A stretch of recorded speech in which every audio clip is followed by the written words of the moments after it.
NieR is genuinely one of the best games I've ever played, so this whole video is just gonna be me writing. Alright, we cool with that? Alright, let's get started. Atmosphere is probably the main appeal for this game, along with the story of course. NieR does such a wonderful job of setting how the game feels as you progress through the story, mainly through world design and music. Each area in the game has a unique and slightly different look and feel from all other areas in the game. There are dark and unsettling areas of the game, as well as happy and feel-good areas. The way the game transitions you between these various sections of the map is seamless. Just take a look at this.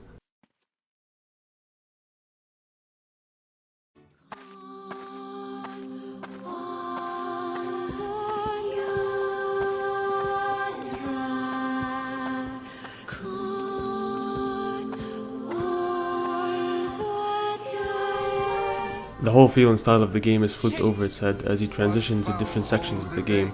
This even holds true for the way the narrative is delivered. Each area of the map has its own unique story that also builds on the main narrative, in that section's own unique way. That sounded really pretentious and a little badass of me, just bear with me here. There's this one section of the game that completely stuck out to me, as I have never before seen a game attempt this style of storytelling. Reading. Yeah, you heard me. Reading. There are these sections of the game where you're basically forced to just sit down and read for like 45 to an hour straight, depending on how fast you read. I mean, I understand what you might be thinking right now. Reading? Really? That is what stuck out to you? All I can really tell you is damn right that's what stuck out to me. I mean, it stuck out to me for a really good reason. I can't sit down and read for like more than 5 minutes and just not get bored. Maybe it's just my Gen Z brain acting up, I'm not really sure what it is. This game got me to sit down and just fucking read, and I enjoyed every single second of it. The words have power and meaning to them with actual significance to the story, and thankfully this is only one of many other sections in the game where it's just straight reading. Most other people who have played NieR generally agree that the reading parts of the game are some of the more tedious sections, which is understandable because these reading sections of the game basically bring the game to a halt, just to a complete stop, and all you can do is just sit down and read. I can get why that's not very attractive to some people, even to me. Like in any other game, this probably would not have passed. Hands off the flowers. Vice? Why's that lady in her underwear? You're the main character.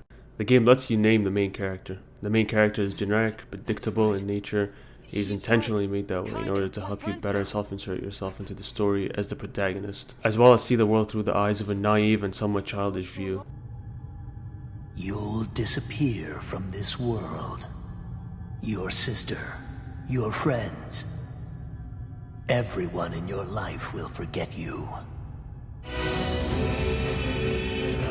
Goddamn no good bullshit bastard! Open the fuck up already! Ugh! Got it. Tiny is probably my favorite character in the game. She follows you around on your heroic journey of rescuing your sister. She is foul-mouthed and fucking badass. She runs around the map practically half naked, and she does it all in fucking heels. Later in the game you find out why she acts this way, why she's always cursing out the shades as she fights. Her story is sad and tragic, just like every other character in the game. Fuck. Vice! You dumbass!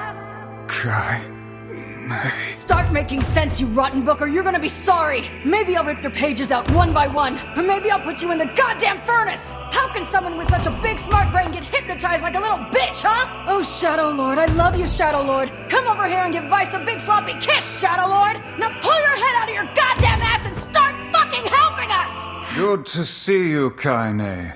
Although I don't think anyone has ever accused me of being a little bitch before. Then you got the obligatory British guy, Weiss. Yes, quite a distinguished fellow, bearing a witty sense of humour.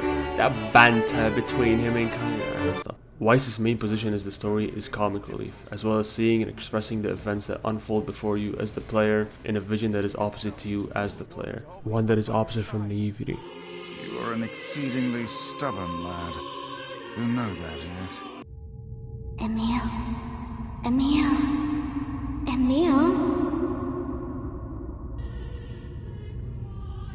Some of the saddest and most heartbreaking scenes in the game revolve around Emile. The story constantly gives and takes away from him, and the story always takes more than it gives in this case. Out of all the sad and tragic characters in NieR, Emile stands head and shoulders above everyone else in terms of sadness. His character is hopeless. His entire tale is tragic, and he has no light at the end of the tunnel. How the fuck did I make a video about a game and only mention the gameplay this late into the video? Anyways, the gameplay's alright. The gameplay is good enough to carry you through the 32 hours of sexual tension between you and the game. Gameplay is very straightforward and simple. It's not too difficult and rewards you for improving. You know, some of the usual shit you see in hack and slash games like parries, dodges, combos, stuff like that. The real enjoyment for me, at least, is being able to venture around the map and experience the different areas that the game has to offer. You can find little bits and pieces of lore just hidden in plain sight. I mean, just look, it's literally right there, it's staring at you in the eyes within the first 2 hours of playtime. For those of you who haven't played the game to completion, have no idea on what the fuck I'm going on about, but trust me, the lore is there. You just have to look for it. While the gameplay might be simple and even boring for some, the music, narrative, and atmosphere carries NieR into my favorite games of all time. It is a game that was released at a time when game creators were not afraid to try new things, and this game is the outcome of giving game creators the creativity they deserve. If you have not had the pleasure yet of experiencing NieR, then I highly encourage you to do so. Calling NieR a game is disrespectful as fuck.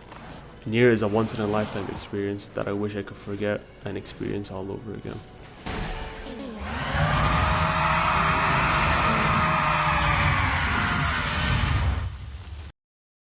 By the way, Kaine, best girl.